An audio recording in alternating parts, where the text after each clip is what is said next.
Hello, everyone, and welcome back to the Cup of Joe with Joe and Joe podcast. I am your host, Joe, and with me, as always, is my wonderful co-host, Joe. Oh, that was all froth, no coffee. All froth, no coffee. That's the subtitle of our sequel channel. You know, it's not a bad name either. I kind of like it. It kind of sounds a little bit like there's no substance to it, though. You know, all froth, no coffee, all bark, no bite. Well, that's the thing. This kind of what... this podcast will have the substance. The other stuff will just be our nonsense ramblings. Oh, yeah, that can be where we put all of the useless shit that we talk about. Insinuating this is useful shit that we're talking about here. But then that will be all like the mind-numb ramblings. That's where we throw the bits that we used to do on the actual live show, like Charles Xavier, like stuff like that, and like the wooden cabinets guy, all that shit. Just shove it off to all froth, no. What was all froth, no coffee? What was the exact quote? No coffee. All froth, no coffee. All right, so look out for that if we ever make that. But so hello everyone, welcome back. Today we are talking about a movie. And that movie is Train to Busan. It came out in 2016. It is a South Korean film, so all subtitled, much like most of the anime that we're watching these days. And Joe, since I picked out this movie, I believe it is time for you to do lightning recap. Okay. I feel pretty good with this one since I finished it 20 minutes ago. Wonderful. Okay. Fire the gun. Let me hear it.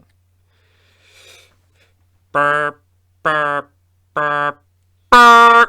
Okay, man is late for work because he has to get sanitized. Hits a deer. Deer is still alive. Seems legit. Flash to dad at work. He's a bit of a suit and tie and isn't really home. The kid wants to go hang out with her mom, who's his ex-wife. He's really stressed. He's like, oh my god, what am I doing with my life? They decide, you know what, hey, let's hop on a train to Busan, where your mom is, and we're going to go.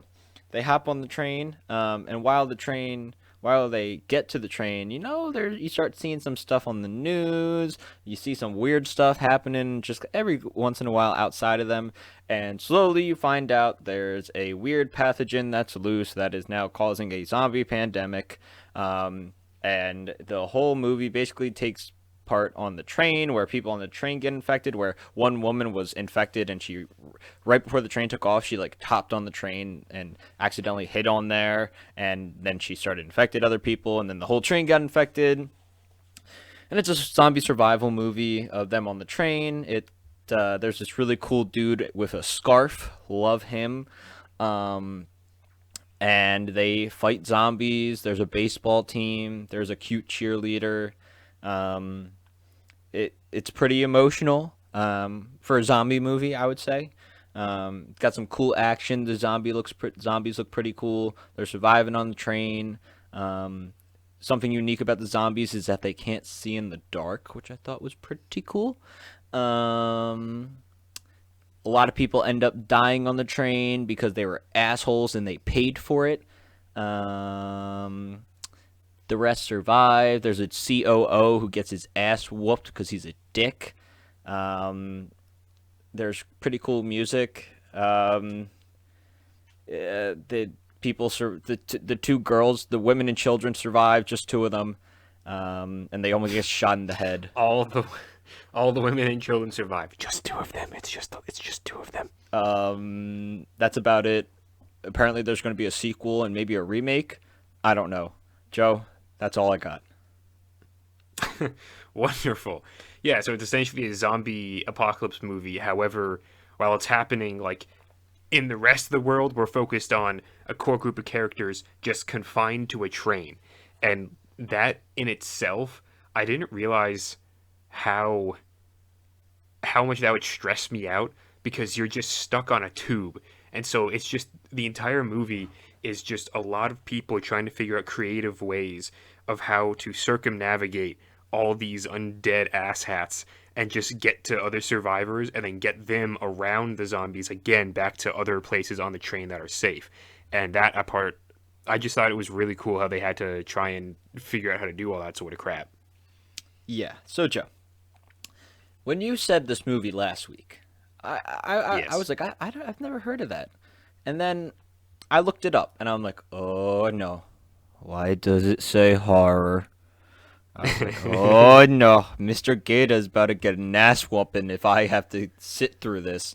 So I was very, very, very, very scared to start this movie because I am a pussy. Um, and I hate scary movies. I prefer like Totoro. Give me a big fluffy bear. I could freaking give me Paddington too. I'll live with that shit. But zombies and scary horror, no, no, no, no, no. So I was very nervous to start this, i.e., why I just finished this 20 minutes ago. Um, and I literally went on a deep dive on Reddit. I was like, is Train to Busan scary? And everybody's like, nah, it's not that scary. It's a little more Yeah, scarier it's now that not. we're in a pandemic. Like, it's kind of like, ooh, well, what if this could happen? I don't know. So stupid. Anyway, it wasn't that scary for anybody who's wondering. It's more of a thriller, thriller drama, I would say. But yeah, I was Hmm. not looking forward to watching this.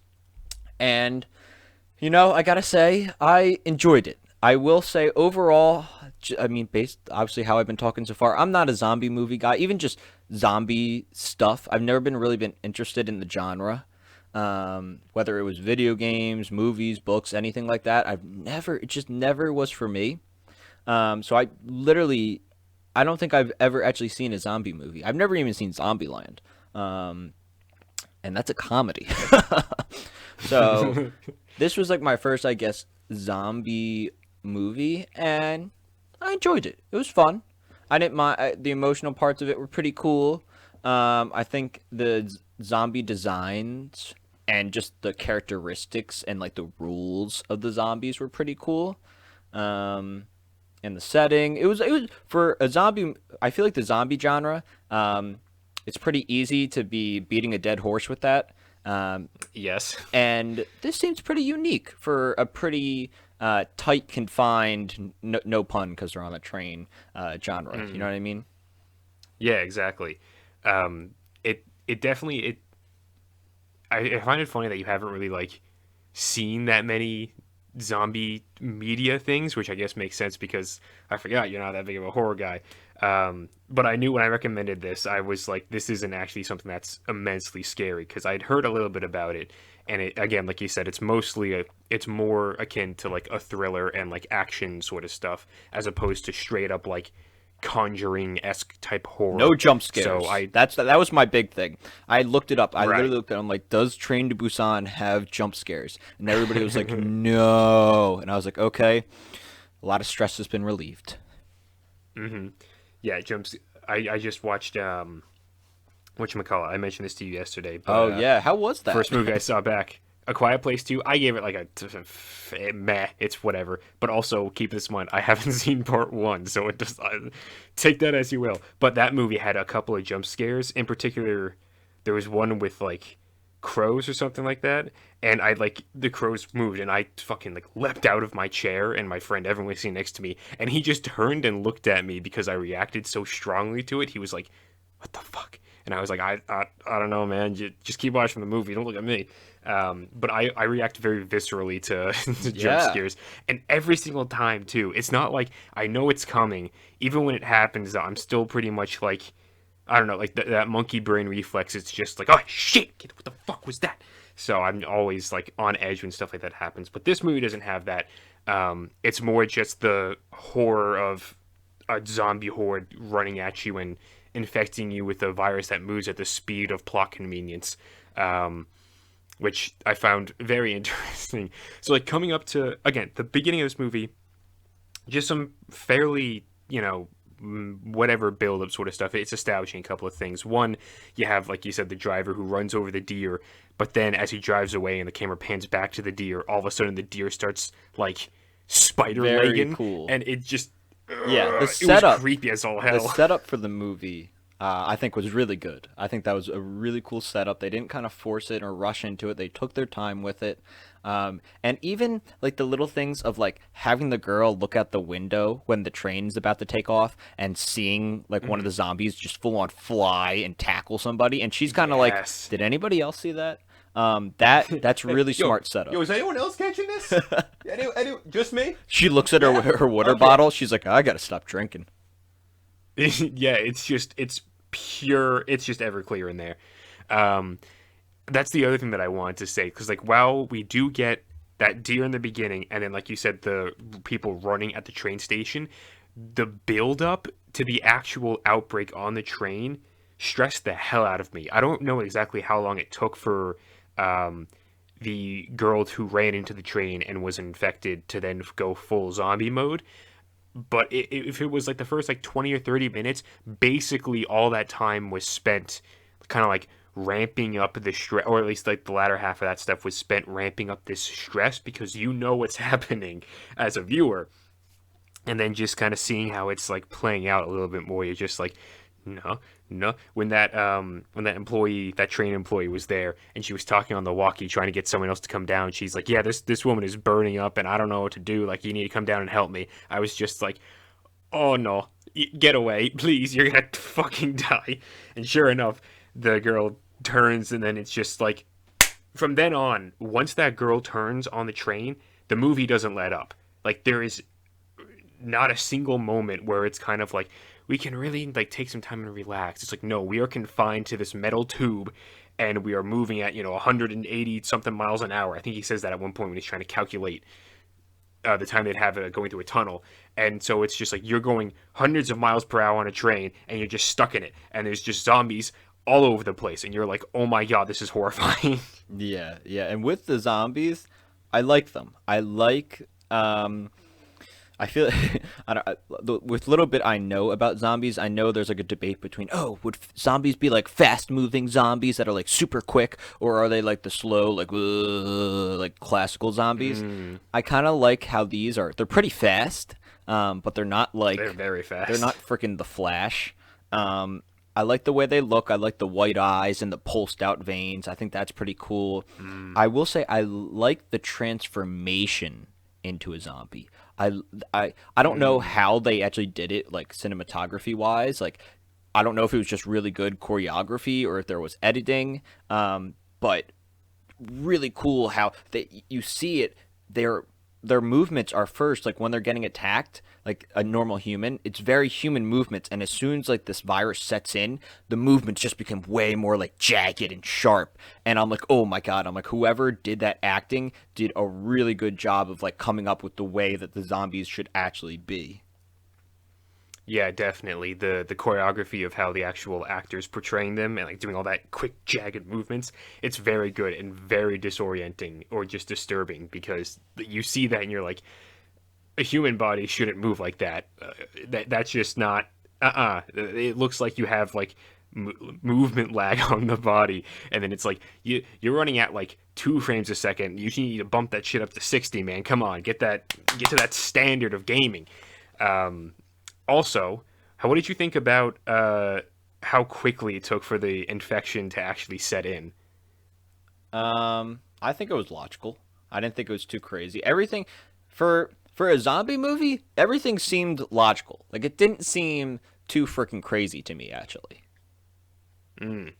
I just found it a little bit funny because I don't know when exactly that girl that first got its on the train was bit, but it seems like it took 5 to 10 minutes for this infection to really like churn its way through her, and maybe it was because she had like she sort of tied like a tourniquet around her thigh, which might have slowed it down a little bit, but then she turned, and then from there on out, the moment almost everyone, the moment you're bit, it's like you have 5 to 10 seconds, and then you're turned immediately. It's like no, you're full zombie mode now, and you're like, oh okay. Because I was wondering, I'm like, how are they gonna do this if it takes a little while? How are they gonna infect the entire train? And I was like, is it gonna be a thing where people are just like, I don't know, idiots, and they never heard of a zombie virus before, and so it's just gonna take a while. And then the moment she bites the employee, and then she turns like almost immediately, I was like, ah, no, we're just gonna go full speed ahead with the zombie infection stuff, and it was like okay, and then everyone else gets bit and all that sort of stuff. But so we've talked a lot about like the actual zombies. What about the characters in this movie, Joe? You mentioned someone. You mentioned Oh Scarfman. yeah, Our apologies. I don't know about you. I I didn't know. catch any of their names. I just know Suwon. That's it. Is Suwon the little girl? The little girl. That's it. Okay. Yeah, because her name is said a lot because the grandmother says it and the father says it and the mom's talking about it. So her name is said a lot. But everyone else's names, I don't know. We could probably look them up. We would spend probably half an hour trying to properly pronounce them all. So I'm sorry for that, but we're probably just going to call them like protagonist, daughter, and then I have the pregnant couple, which is Scarf Man and his pregnant wife, and then we have the COO asshole guy, and then there's the high school lovers are another pair Yep, of like yep. characters that are more so in there. But what did you think about all those guys? Um, so Scarf Guy's my favorite. He was Yeah. by far the most realist. I think a pretty damn good actor too. The pregnant woman, she didn't really have to do much. She really doesn't have that many lines. Um, the protagonist, main dude, he doesn't even have that many lines either. But I liked him. I liked his development towards the end. Um, Suwon is pretty cool. I actually like her a lot as a little kid. The COO is literally the oh my god. Um, I wish he had a better death. That is one thing. I'm like I wanted him to be like a really bad death, and that's just my dark side. I was like I'm like I hope he just like I don't know, but yeah, hate the COO dude. High school couple. I that actually made me sad when they got murked.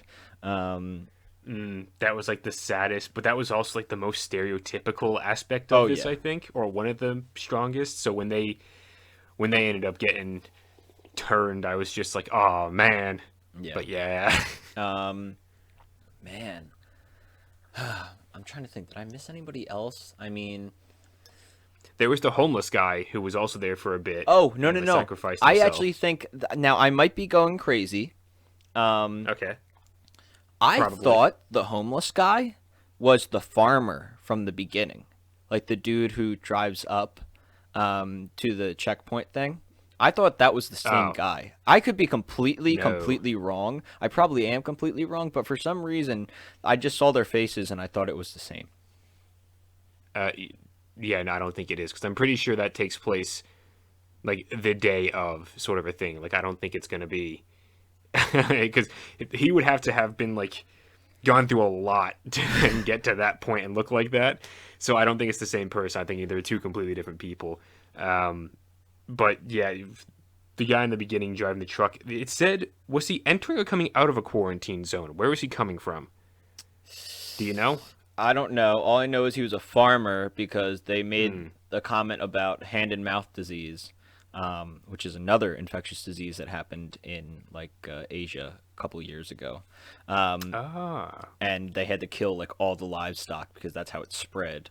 Um, I know he mentioned that and the fact that they're like, oh yeah, there's a small leak at this biotech lab, so it's nothing dangerous. You just need to be safe. And he's like, oh my god, Jesus Christ, that's what you told me last week.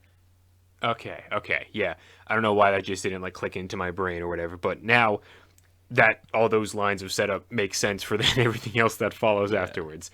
Yeah, and so then you get to everyone else, and so we have the with the protagonist character, the father. I found him to be rather boring Mm-hmm. going into this. I was just sort of like, okay, this is kind of whatever, and I didn't actually find his character cool until the part where it's after this is a thumbnail by the way because I made the thumbnail a little while ago, but it's when Scarf Man, a lover boy, and then protagonist man all suit up, and by suit up I mean just Yeah. wrap their forearms with like duct tape and cloth and crap like that to like Best prevent scene in being the whole bitten. movie. It's so fun. I love it so much. And they're just going ham because they have to run through four cars filled with zombies in order to get to his Scarf Man's wife and protagonist's daughter and what Loverboy's girlfriend slash friend slash I don't really know is even further down in one of the safer cars. But yeah, he's just like, we all gotta get down there. And so after all of that, when they get to the part where they're trying to, where Scarf Man is being the hero and trying to hold the door closed, and then ends up getting bit on the hand, and then he's like, "Watch after my wife. You have to do that for me." And then you could see in this man, in the protagonist's face, in his face, you could just see the the sadness and all the anger and emotions just plain as day. I was like, oh my god, like he's going to a dark place right now. And then he just like lets the door go and he runs off. And then from that point on, he becomes a much more active character to me because like up until this point, he's just like, all right, I'm gonna go with my daughter because she's too young to ride on the train to go see her mother in Busan. And then it's like, all right, I'm gonna run with the rest of these people because if not, we're gonna fucking die from all these zombies. And then it's like, okay, now I'm gonna follow you, Scarf Man, clearly the coolest, best, and would probably be the protagonist in any other zombie movie character into these cars and fight off all these other zomboys. And then after he dies, it's like, okay, I gotta I gotta be the active force now. I'm not following someone, I'm leading. And so he does that. Especially when he confronts the COO and he just punches him in the face. He's like, "You're the reason they're dead, you asshole." And then he's like, "Infected, they're infected. I swear to God, all of them are infected." And then everyone goes fucking manic and they're like, "Get out of here." And I'm like, where are they going? What do you mean get out of here? Where are you gonna put them? And then I realized there's another car ahead of them. And I was like, oh, okay, that's not that bad. I understand, like, society sucks, and like that's very clearly what that was, where it was like the mob mentality kind of idea, and it's like the one person saying the one thing, and then everyone else feeling the fear of that, and then just following it. And I was like, I don't like how this makes me feel very uncomfortable because this is too real. But then when they were just like, yeah, put them off in the other cart, I was like, what's this other cart? And it's another car. It's not that bad. I don't know why they're further away from the zombies at this point. Which then, when Granny goes a little loopy and opens the fucking door for the rest of the zombies, it's a good thing because they're still safe. Granny was like, "Karma's a bitch, motherfuckers." Granny was like, I've been on this earth too long. There's too many assholes here. Let me just become one of you guys. It looks nice to be a part of this whole. What is this, communism? I could be a communist for a little bit. Opens it up. Ah, yes, communism, and they all get infected. Oh my god. Okay, Joe. Yeah, What are your thoughts on the fact that the zombies can't see in the dark? Because I I was think waiting for the like weakness. I was waiting for the kryptonite. I was like, okay, what's it gonna be? Because there's always got to be something. And right. I like how it was implemented, and I thought it was a pretty unique thing. I thought it was cool. Yeah, I don't. Again, I've done. I know a couple of zombie things. Like I used to watch The Walking Dead back before it, became a shambling corpse of itself. I'm a massive fan of Call of Duty Zombies, but that's like as close to zombies as I don't know. Insert analogy here, sort of a thing. Like that's just an FPS shooting horde. I've seen. Oh, I just recently watched Army of the Dead as well. So it's like there are a bunch of different zombie things, and so I haven't seen anything before where it's like, yeah, zombies can't see in the dark. It's like that seems pretty unique to me, as a concept. So I liked that, and the moment they pass into the tunnel and they go still, it's like, oh, okay. But then they work off sound, and I was like, ooh, okay. And I like the idea of having to chuck the one guy's phone and then calling it, and the ringtone goes off, which also led to one of the funnier moments in the movies later on, where he was just like, the protagonist says to the main to Scarf guy, "You have a lame ass ringtone," and he's like, "What's wrong with my ringtone?" And then there's a beat, and he goes, "I don't know how to change it." And then the high school guy just starts snickering to himself, and he's like, "Oh, what are you, a cool guy? You know how to change your fucking ringtone? You the lame ass." And I'm just like, this is funny. This guy doesn't know how to change a goddamn ringtone. But that was cool seeing them like use different ways to. And that's what I'm talking about. The different ways to get around the zombies and circumvent them, using a cell phone and calling it as a ringtone to then call the zombies to one side of the train. That way you can then go off to the other side. Climbing up on top in the baggage space when you're in a tunnel. That way you don't have to walk through them. That I thought was really cool and also very stressful because like I'm just imagining myself in a situation like this, and I'm just like, God, like imagine getting up there and then crawling over them and then trying to get down as quietly as fucking possible. Like that stresses my. Basically, the entire time I was watching this movie, I was having a good time, but I was also stressed the hell out. I was like, "Oh my god." Yeah, yeah. I wasn't that stressed with it. I was more like interested. I'm like, okay, how are they gonna get around this? So it was the same thing where you said like I found the whole phone thing really unique. The climbing over the luggage thing was really cool. Um, yeah, no, there was a lot of unique stuff in this. It was pretty cool, and I'm trying to think there was anything else. There was something else I wanted to say besides the can't see in the dark factor. Man, it's gonna bother me and I can't remember it. But you go ahead. You got something else you want to say? Mainly I just want to talk about like the kind of like last chunk of the movie where it doesn't take place on a train because that's the part where everyone starts to get off the train, or at least everyone who's still alive. Because at this point, um, who's left? We have COO man who's still alive. We have protagonist's daughter. We have the pregnant woman, and we have homeless man, and the conductor as well of the train, who I strangely was a character in his own right, which I found kind of cool. I was like, oh wow, this guy isn't just like because in other movies it might just be like the train is just going and it's like yeah of course it'd be a conductor but no the movie wouldn't focus on them, and in this movie it actually focuses on the conductor several times making calls to like the control area, and he's just like I have passengers on board. I need a safe place to go. And they're like, we'll get back to you with that or whatever. And he's like, damn it. And then he makes you see him in the cabin. He picks up the phone and then makes announcements over the speaker to all the survivors. And it's just like, here's the plan. I don't really know if it's going to work, but this is hopefully what's going to happen. Thank you for riding with, train whatever. And then he puts down the phone. And so you have a couple of these characters and they go out. And then everyone just slowly starts getting picked off. The train conductor tries to go help the asshole COO after he gets another train moving. He gets eaten immediately because, of course, he does, because the COO uses him as fucking bait, like he's done with a couple of other people, including the lovers. Oh, that's right, they were survivors as well. But then, because the COO gets out and doesn't know how to close a goddamn door, he just leads all the zombies directly to the lovers, the high school lovers, and when he grabs her and just throws her behind him, I was like, oh my god, because then immediately she gets munched on, and I'm like, no. He gets out because lover boy goes to lover girl, and he's just like, no, and then she turns immediately and bites him, and you're just like, aw.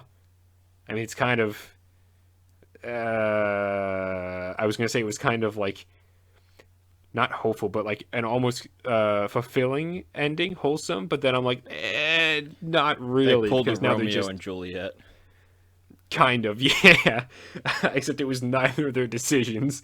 And then COO guy gets bitten, as you find out when protagonist man, daughter, and pregnant woman get onto the train that he got onto, and they find him, and he's all like, he looks turned and he's starting to move like he's turned, but he's not quite there yet. He's still conscious.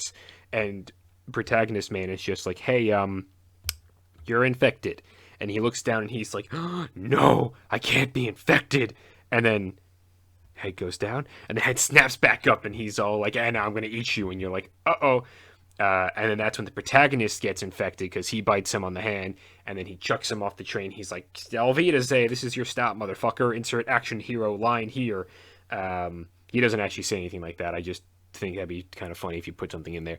But then he's like, okay. And this was the part of the movie that was the most emotional to me because the protagonist man sees his hand bitten and he's just like, you got into the cabin now. And he brings the pregnant woman and his daughter into the cabin and he's like, this looks to be the brake. I don't know because I'm not a train conductor, but it says brake and it's a big red handle. So I imagine you pull this when you get someplace safe. And then he goes to his daughter, and then he just says to her, he's like, "You follow this woman everywhere, okay? You will keep each other safe." And the daughter is just crying and crying because she's like, "No, Daddy, please don't leave me," that sort of a thing. And I'm like, "Oh my god!" And the camera focuses not first on their faces, but then it focuses on her holding his sleeve and like gripping it as tight as she can. and then he rips it away and he pushes her away and and he locks the door and she's still screaming for him and I'm like, oh my god.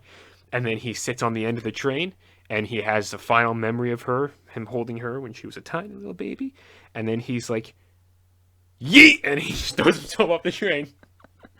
Yeah, yeah. So okay, yeah, that was a good emotional ending. That was a good way to do it. I will say the whole time the fucking COO was giving that little fucking monologue of like, "Oh, here's my address. Tell my mom." I was yelling at the TV. I'm like, "Push him off." I'm like, "Why let him talk?" I'm like, he's infected. Just kill him now. There's no antidote. I'm like, just get him off. And I was so pissed by that. I was like, you literally could have pushed him off and you wouldn't have gotten bit. Oh my god, I was so mad. So mad. Yeah, there was the railings of that train bit. Like there was a gap right where he was standing. I was like, just Right? reach out, grab him, and then just like push, just do a little right off the side of the train. Like it'll be fine. He turns 5 seconds after that. So I was with you right there. I was just like, fuck this guy, just chuck him off. And then the actual, like the very ending, is when the daughter and the pregnant woman make it to the end of the line, and there's just a bunch of barricades and flames and stuff like that. And they're walking through the tunnel, and there's the army people on the other side, and they're scoped in, and they're just like, "Hey, command, we got a couple of targets coming through the tunnel. Like, can you identify if there's undead?" And they're looking at like negative. We can't identify in visual. And then the commands just come in, kill them. And I was just like, uh, and then when the scope lines up with the woman's head and you see the finger on the trigger, I honestly thought they were going to kill the woman and then maybe she would start screaming because and then they'd realize, "Oh, they don't do that. Like they don't react to that sort of stuff." So they'd be like, "Oh Christ, go grab the kid." And I was like, "Are you going to kill a pregnant woman in this movie?" But then we have the lovely callback, which I realized I don't think we talked about this in the beginning, but in the very beginning, protagonist father man is looking at a recording of his daughter singing a song, and she stops, and some of the kids in the school are laughing at her because it's like a school recital or something. And so he asks her later on, he's like, "Why didn't you finish the song?" And she's like, "Because I learned it and I wanted to sing it for you, but you weren't there because you're an absentee father, you asshole." And he's like, "Wow, that was very direct, but I guess I understand where you're coming from." And so then once he's gone and she's walking through the tunnel and she's singing the song and it's reverberating, and then the soldiers are like, "Oh shit, they're alive," and they send out like all the other soldiers to go and retrieve them. And I was like, well, that's a surprisingly full circle kind of ending right there. Yeah, no, I agree. I literally thought, I'm like, oh. Well, first off, when they arrive and they get out of the train, I'm like, why are you getting out of the train? I'm like, you literally see a bunch of dead bodies on the ground on fire. I'm like, any one of them could still be a zombie and be alive. I'm like, I'm Mm, like, oh. And then they're walking and the hand twitches a little bit. I was like, you yep. motherfuckers. But yes, I really thought they were gonna kill them. I thought that they were gonna kill both Mm. of them, and that was just gonna be the end of it. Just a super. Everyone dies. Everyone Well, on that this is what I train thought. I fucking dead. thought I thought they were gonna kill both of them, and then they were gonna flash to her mom, like in like the safe house or something, Ah. and they're gonna be like, oh yeah, the rumor spread that they killed two survivors or something. I don't know, like something along those lines. I thought maybe they were gonna do, um, but Such sadness. yeah, yeah, I thought they were really gonna go for it, but I thought this was an appropriate ending. And yeah, yeah, it was a 2 hour long movie, and yeah, I don't know, my first zombie movie, I guess. That's surprising. I didn't realize that would be your first ever zombie movie. Cool. Um, yeah, I don't really have too much else to say. Like it's a pretty good movie. I wouldn't say it's anything. I think it's considered to be an exception, like a really good zombie movie when compared to like the whole, zeitgeist or whatever. Me personally, again, I'm the part like the zombie stuff is cool. The parts of these movies that really hold it together are like that nugget of hope that is like the core of it, a little bit hope at the end, and like that family dynamic in the beginning, and like that arc sort of a thing. Like that's kind of what is the main story, and then the actual plot is all like the zombie stuff that's like put on top of it. But I think it's woven together pretty damn well. Um, with that being said, I will give this movie a 7 out of 10. Last question I want to ask you is, what did you think about it being subbed? Did it bother you? Oh, not at all. No, I didn't care. I did, however, because I watched this on Hulu, so it's just by default anything in a different language. The Hulu subtitles also comes on for English, so I had two pairs of subtitles, and at first I didn't realize that it was there. I was like, "Are these two different lines?" Because again, as we've established, I'm a slow reader, Joe. So I just didn't pay attention to the second line. But after a minute, I realized I was like, "Oh, it's just doubling the fucking lines." So I turned off the Hulu subtitles because the movie itself was already subtitled. Yeah, yeah. Okay, cool. Thank you for clarifying. I give this a 5.5 out of 10, and it would probably be higher, but it's just zombie movies are not for me. Right. Yeah, like I said, I sat down and I enjoyed it. I enjoyed watching it. Like I will never watch this ever again. It's just not my type of movie that I watch.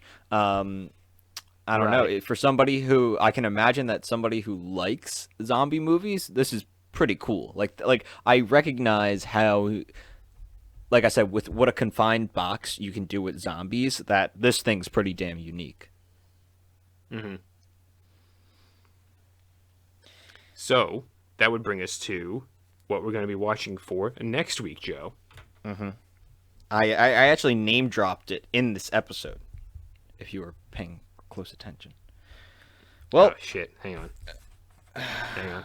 I'm gonna mind palace, and I can't do this. I have no idea what you might have name dropped. ladies and gentlemen, it's summertime. It's warm. It's sunny. The sun rises at 6 a.m. and sets at 8:30. This is peak Joe hours. And this is peak outside. The wind's blowing. You want to spend some time outside. And oh, man, it reminds me of when I was a little boy in the countryside, not in the countryside, in outside Northeast Philadelphia. And I would play outside. And I don't know why, but it makes me want to watch a beautiful movie called My Neighbor Totoro.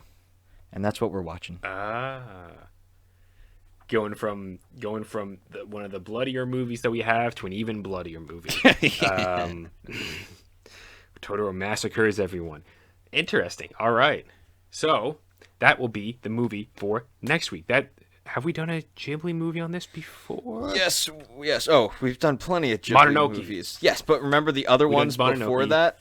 The ones that we haven't seen before? We saw, hold up, I'm flipping through my notes. We did Arrietty on like the original. Okay. The original run, right? Only Yesterday. Oh yes, that's right. Yes. And was that the only one? I think only yesterday, Princess Mononoke, Yeah. Arrietty we did way back when. Yeah, okay, that's I it. think that's it. Yeah, that's it. So Okay, so we're steadily working through some more Ghibli films. Yeah, I've been in the mood for a Ghibli movie. Especially, I don't know, I've been feeling a lot more laid back recently, so I think My Neighbor Totoro will be a good complement to my attitude. Alrighty then. So, everyone, make sure to leave a like, leave a comment, subscribe, do all that wonderful YouTube shiznit, and then tune in next week for when we will be reviewing My Neighbor Totoro, one of, actually I won't say one of what's, but I'll just say it's a Ghibli film. And so it's always a good time. I'm not going to lie to you. They're almost always a good time. Unless it's Pom Poko, and then it's just a fucking fever dream nightmare, and you never want to experience that again. So, remember everyone, we love you, we'll leave you, and goodbye.